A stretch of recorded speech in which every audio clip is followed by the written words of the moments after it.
नमस्कार दोस्तों, स्वागत है आप सभी का हमारे इस न्यू वीडियो के अंदर। आज की वीडियो के अंदर मैं बात करूंगा एयर इंडिया प्लेन 171 के क्रैश के बारे में, पूरी कहानी। तो चलिए शुरू करते हैं। गुजरात की राजधानी में गुरुवार को एक दिल दहला देने वाला विमान हादसा हुआ। एयर इंडिया का बोइंग 787 ड्रीमलाइनर विमान टेक ऑफ के कुछ ही मिनटों बाद रिहायशी इलाके में दुर्घटनाग्रस्त हो गया। हादसा इतना भयानक था कि विमान में सवार 242 यात्रियों सहित आसपास की इमारत में मौजूद लोगों को मिलाकर कुल 265 लोगों की मौत की पुष्टि हो चुकी है। मृतकों में गुजरात के पूर्व मुख्यमंत्री विजय रूपानी का नाम भी सामने आया है, जिसने हादसे को और भी बड़ा बना दिया है। यह गुजरात के भूतपूर्व 2 बार के मुख्यमंत्री रह चुके थे।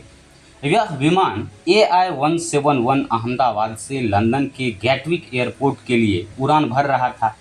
टेक ऑफ दोपहर 1:39 बजे रनवे 23 से हुआ और कुछ ही मिनटों के भीतर पायलट की ओर से मेडे कॉल यानी कि आपात स्थिति का संकेत एयर ट्रैफिक कंट्रोल ATC को मिली।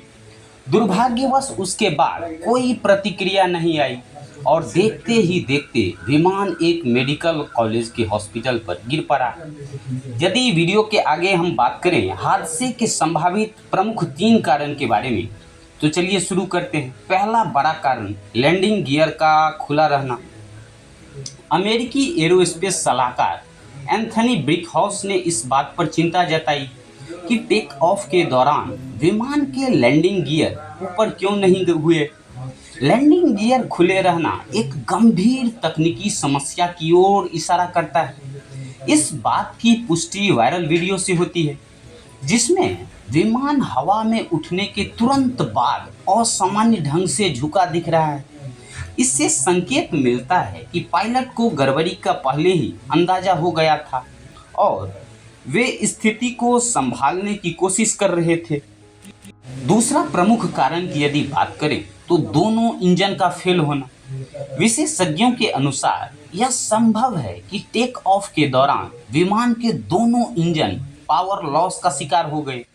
जब इंजन पूरी क्षमता से काम नहीं करते तो पायलट के पास विमान को सुरक्षित क्षेत्र में ले जाने का विकल्प बहुत सीमित होता है। अगर एक भी इंजन सही स्थिति में काम करता तो विमान आबादी से दूर ले जाया जा सकता था। वायुसेना के सेवानिवृत्त अधिकारी AVM सूर्यकांत के अनुसार इस स्थिति में विमान की स्पीड इतनी कम हो गई थी कि वह कंट्रोल खो बैठा। यदि तीसरा प्रमुख कारण के बारे में बात करें तो तकनीकी खामी या फिर असेंबली में गड़बड़ी। अमेरिकी विशेषज्ञ जॉन M कॉक्स ने आशंका जताई कि हो सकता है कि विमान उड़ाने के लिए तकनीकी रूप से तैयार न हो। उन्होंने बताया कि टेक ऑफ के बाद विमान की नोज ऊपर की ओर उठती है, लेकिन फिर जल्द ही नीचे गिरती है। यह इस बात का संकेत है कि विमान को आवश्यक लिफ्ट नहीं मिल रही थी। कॉक्स के मुताबिक फोटो और वीडियो में फ्लैप्स भी सही पोजीशन में नहीं दिख रहे हैं। कुछ विशेषज्ञ इस बात की भी आशंका जता रहे हैं कि विमान किसी बड़े पक्षी या पक्षियों के झुंड से टकरा गया हो। हालांकि एयरपोर्ट के आसपास पक्षियों की निगरानी की जाती है, फिर भी टकराव की पूरी संभावना को नकारा नहीं जा सकता। दिल्ली से अहमदाबाद इसी विमान से यात्रा कर चुके यात्री आकाश वत्स ने हादसे से 2 घंटे पहले ही विमान में तकनीकी खामियां का वीडियो बना लिया था। उन्होंने सोशल मीडिया पर बताया कि विमान में असामान्य कंपन, तेज आवाज़ और पायलट की ओर से टर्बुलेंस की चेतावनी भी मिली थी। उन्होंने एयर इंडिया को टैग करते हुए इसकी शिकायत भी की थी। ब्रिटेन की एयर एक्सीडेंट्स इन्वेस्टिगेशन ब्रांच यानी कि AAIB ने इस हादसे की जांच में सहयोग देने के लिए भारत में अपने टीम भेजने की घोषणा की है। भारतीय विमान दुर्घटना जांच ब्यूरो AAIB इंडिया के साथ मिलकर यह टीम तकनीकी और यांत्रिक कारणों की गहन जांच करेगी। यदि वीडियो में आगे बात करें कि कुल कितने लोग सवार थे विमान में, तो कुल 242 यात्री विमान में यात्रा कर रहे थे, जिसमें से 169 भारतीय नागरिक थे, 53 ब्रिटिश नागरिक थे, 7 पुर्तगाली नागरिक थे और 1 कनाडाई नागरिक थे। इसके अलावा 12 क्रू मेंबर भी विमान में मौजूद थे। विमान के गिरने से पहले पायलट ने हॉस्टल बिल्डिंग को बचाने की पूरी कोशिश की। चश्मदीदों के अनुसार विमान आखिरी क्षण तक नियंत्रित स्थिति में था, जो बताता है कि पायलट ने लास्ट मोमेंट तक क्रैश को टालने की कोशिश की। अहमदाबाद का यह विमान हादसा भारत के नागरिक उड्डयन इतिहास की सबसे बड़ी त्रासदियों में से एक बन गया है। शुरुआती जांच रिपोर्ट कई संभावनाओं की ओर इशारा कर रही है। तकनीकी खामी, असेंबली में लापरवाही, इंजन फेलियर और संभावित बर्ड स्ट्राइक। आने वाले दिनों में जांच एजेंसियां इन थ्योरीज की पुष्टि करेंगी। फिलहाल देश भर में शोक की लहर है और विमानन सुरक्षा को लेकर नए सवाल खड़े हो गए हैं। प्लेन का अचानक क्रैश होना और गिरकर किसी बड़े बम ब्लास्ट की तरह फटना रोंगटे खड़ा कर देने वाला है। प्लेन में सवार लोगों के चीथड़े उड़ गए। इस मामले में विमान के पायलट सुमित सभरवाल का आखिरी मैसेज सामने आया है। यह मैसेज सुमित ने एयर ट्रैफिक कंट्रोलर एटीसी को भेजा था। सुमित सभरवाल का जो आखिरी मैसेज सामने आया है वह 5 सेकंड का है, जिसमें सुमित ने एटीसी से संपर्क करते हुए कह रहे हैं, मेडे मेडे मेडे, थ्रस्ट नहीं मिल रहा है, I am losing thrust, power कम हो रही है, प्लेन उठ नहीं रहा है, नहीं बचेंगे। सुमित सभरवाल एटीसी से इतना ही कह पाए कि विमान मेडिकल कॉलेज की हॉस्टल की बिल्डिंग से जा टकराया। इधर घटना के बाद एयर इंडिया के अधिकारियों के खिलाफ कार्रवाई की मांग बढ़ रही है। बोइंग विमानों की सुरक्षा जांच की भी मांग हो रही है। पहली नज़र में यदि बात करें तो इंजन फेल होने की बात सामने आ रही है। इंडियन पायलट्स एसोसिएशन के अध्यक्ष CS रंधावा ने मामले में विमान हादसे के कई कारण बताए। उन्होंने कहा कि विमान से पक्षी टकरा सकता है, दोनों इंजन खराब हो सकते हैं, लैंडिंग गियर में समस्या आ सकती है या विमान को ऊपर उठने में दिक्कत हो सकती है। उन्होंने कहा कि पहली नज़र में तो लगता है कि दोनों इंजन फेल हो गए थे। हालांकि उन्होंने यह भी कहा कि ऐसा बहुत कम होता है, बहुत ही रेयर केस है ये। रंधावा ने कहा कि अहमदाबाद में पक्षियों की गतिविधियां बहुत ज़्यादा होती है।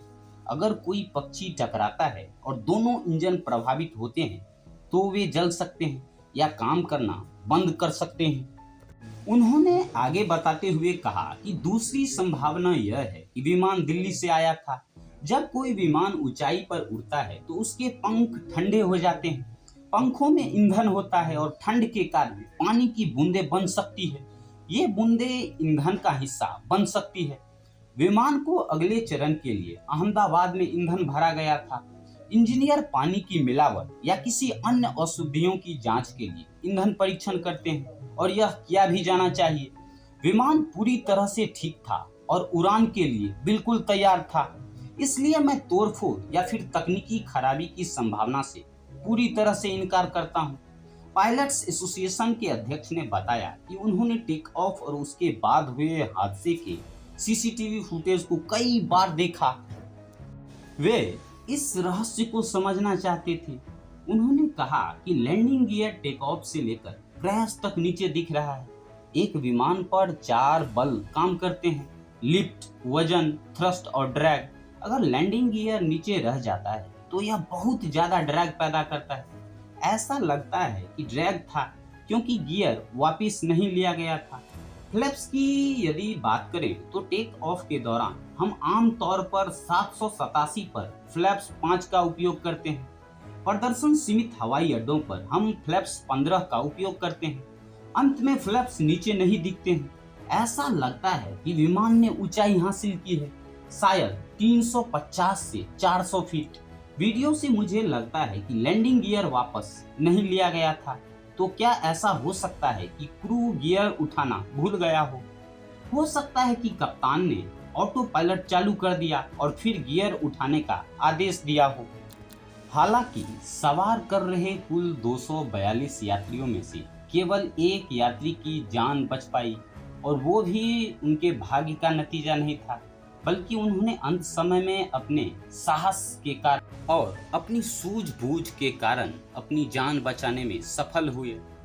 यदि अंत में बात करें तो देश भर के कई बड़े नेता समेत कई दिग्गज ने इस घटना पर शोक जताया है। वीडियो के अंत में मैं यही कहना चाहूँगा कि एयर इंडिया फ्लाइट AI-171 दुर्घटना में मारे गए सभी लोगों के आत्मा को शांति मिले और उनके परिवारजन, करीबी दोस्त, रिश्तेदार को इस विषम परिस्थिति में सभी लोगों को शक्ति और सांत्वना मिले। तो फिलहाल आज की वीडियो में इतना ही। मिलेंगे आप सबों से फिर कल किसी नेक्स्ट वीडियो में।